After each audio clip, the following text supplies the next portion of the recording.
Algumas ruas parecem normais durante o dia. Casas grandes, carros de luxo, silêncio absoluto. Mas à noite, algumas delas mostram que nunca deveriam ter sido habitadas. Daniel nunca acreditou em nada sobrenatural.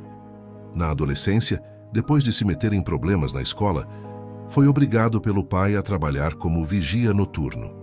O castigo parecia simples: passar as madrugadas tomando conta de uma rua em um bairro nobre da cidade. O detalhe é que aquela rua exigia 2 vigias por turno, e ninguém explicava o motivo. A guarita era improvisada: 2 cadeiras, uma cobertura simples e nenhuma parede. Mesmo assim, algo ali deixava qualquer um em alerta. Logo na primeira semana, Daniel percebeu algo estranho. As casas nunca ficavam ocupadas por muito tempo. Famílias se mudavam às pressas. Caminhões de mudança apareciam de madrugada. E no dia seguinte, uma nova família já estava morando ali, como se nada tivesse acontecido. Por volta das 3 da manhã, durante as rondas, os sons começaram. Não eram apenas árvores estalando ou o vento passando entre as folhas. Eram gritos abafados, choros distantes, às vezes pareciam vir de dentro das casas. Em uma madrugada específica, Daniel ouviu o choro de uma criança por mais de 1 hora. Na noite seguinte, descobriu que a casa de onde o som vinha estava vazia há semanas. Os moradores evitavam falar sobre o assunto. Alguns diziam ter pesadelos constantes, outros confessavam ouvir vozes, mas ninguém entrava em detalhes, até que as aparições começaram. Daniel passou a ver uma silhueta alta caminhando pelas ruas escuras. Parecia humana, mas os braços e pernas eram finos demais, como se fossem feitos de arame coberto por pele. Às vezes andava sobre 2 pernas, outras sobre 4. Ela atravessava jardins, surgia entre sombras e, em algumas noites, parecia pular de um telhado para outro. O pior aconteceu quando uma moradora ligou desesperada, dizendo que havia alguém no quintal de sua casa. Pelas câmeras de segurança, Daniel, o colega e a própria moradora viram a figura parada, imóvel, encarando diretamente a câmera. Ela não se movia, não respirava, apenas observava. Quando criaram coragem para ir até o quintal, não havia nada. Na gravação, a figura simplesmente desapareceu como uma névoa. Naquela madrugada, Daniel sentiu algo diferente. Não era apenas medo. Era a sensação de que aquela coisa não queria assustar. Queria ser notada. Seu colega, que trabalhava ali há 2 anos, confirmou. Aquela rua sempre foi assim. As manifestações apenas variavam de intensidade. Daniel aguentou 6 meses. 6 meses de vozes, sombras e silêncio pesado, até perceber que aquele lugar estava mexendo com sua mente. Ele saiu, mas a rua continua lá, com novos moradores e o mesmo segredo. Relatos como esse se repetem em várias cidades. Se você já ouviu algo parecido, talvez não seja coincidência. O próximo relato não aconteceu diretamente com quem escreveu. Aconteceu com o avô dele. E segundo a família, essa história foi contada exatamente da mesma forma durante décadas, sem mudanças, sem exageros. O avô trabalhava como vigia noturno em uma fazenda afastada, cercada de mata por todos os lados.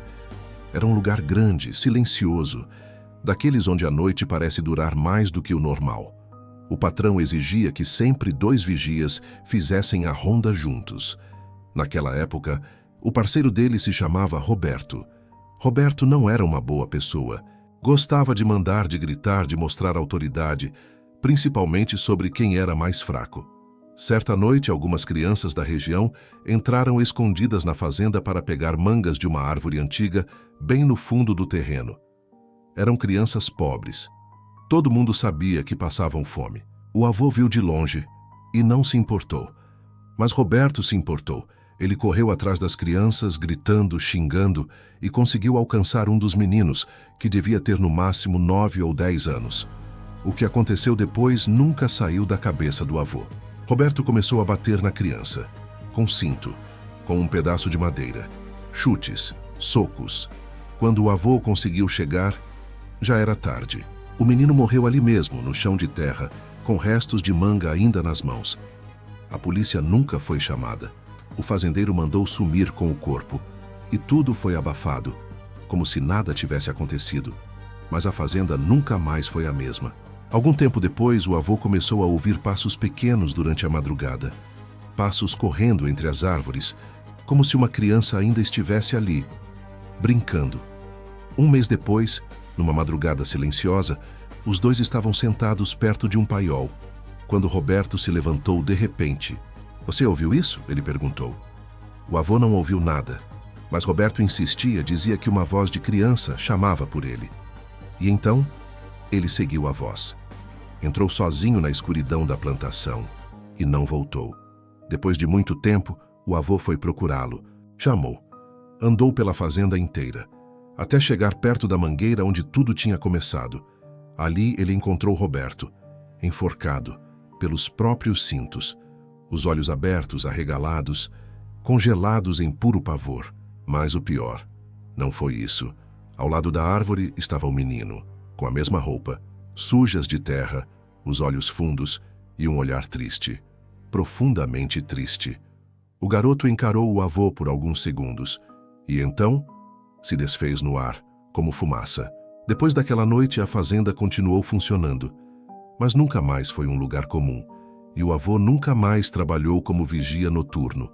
Alguns lugares só se tornam assombrados depois que algo imperdoável acontece ali. Histórias assim costumam se repetir em fazendas antigas. Se você já ouviu algo parecido, guarda isso na memória. Histórias como essa não ficam presas a um lugar só. Elas se repetem, mudam de forma, mas sempre deixam marcas. Às vezes, o que acontece não está ligado à mata, nem à fazenda, nem ao interior isolado. Às vezes, o medo se esconde em lugares comuns, onde pessoas passam todos os dias, onde ninguém espera encontrar nada. E é exatamente por isso que algumas histórias são ainda piores, porque elas acontecem bem diante dos nossos olhos, e uma delas começa assim. O vigia trabalhava sozinho naquele prédio havia alguns meses. O local era antigo, silencioso demais para o tamanho que tinha. À noite, qualquer passo ecoava como se alguém estivesse andando logo atrás. Naquela madrugada, tudo parecia normal. As câmeras funcionavam, o relógio avançava devagar e o cansaço começava a pesar. Até que, ao olhar para um dos monitores, algo mudou. No fundo de um dos corredores, parado, havia uma criança. Uma menina pequena usando um vestido rosa claro. Ela não se mexia, não corria, não fazia absolutamente nada. O vigia sentiu um frio imediato no estômago. Crianças não deveriam estar ali, muito menos àquela hora. Ele aproximou o rosto do monitor, tentando entender. A imagem começou a falhar. Pequenos ruídos, interferência, e então, por alguns segundos, a câmera saiu do ar. Quando a imagem voltou, o corredor estava vazio.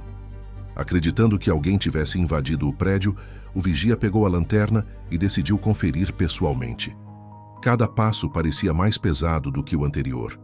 O corredor estava exatamente como na câmera. Silencioso, vazio, nenhum sinal da menina. Mas no chão, bem no meio do corredor, havia um pequeno vestido rosa. O vigia sentiu o coração disparar. Ele não tocou no vestido, apenas recuou lentamente, sentindo que não estava sozinho. Nesse momento, uma porta se fechou sozinha atrás dele. O barulho ecoou pelo prédio inteiro. Em pânico, ele correu de volta para a guarita e olhou novamente as câmeras. O corredor aparecia vazio, como se nada tivesse acontecido. Mas por um breve instante, quase imperceptível, algo parecia se mover na escuridão. Uma silhueta pequena, parada, observando. Depois daquela noite, o vigia pediu demissão. Ele nunca mais voltou ao prédio. E até hoje quem trabalha ali diz que as câmeras às vezes mostram coisas que não deveriam estar lá. O que mais assusta nesses relatos não é exatamente o que aconteceu, é o que se repete. 3 lugares diferentes, 3 vigias noturnos, 3 turnos comuns como qualquer outro, mas sempre o mesmo padrão. Silêncio demais, a sensação constante de estar sendo observado e algo que surge quando ninguém deveria estar ali. Todos eles começaram a noite achando que seria só mais um plantão, uma ronda comum, um trabalho solitário, nada fora do normal. Mas a madrugada não funciona como o dia. Vigias noturnos passam horas sozinhos, sempre nos mesmos horários, sempre nos mesmos lugares. Enquanto a cidade dorme, eles ficam. Alguns acreditam que isso cria algo estranho, como se certos locais começassem a reagir à presença humana. Não como um espírito específico, não como uma entidade conhecida, mas como ecos, marcas deixadas por acontecimentos antigos que encontram na noite o momento perfeito para se repetir. O mais perturbador é que nenhum desses vigias pediu dinheiro depois. Nenhum quis aparecer.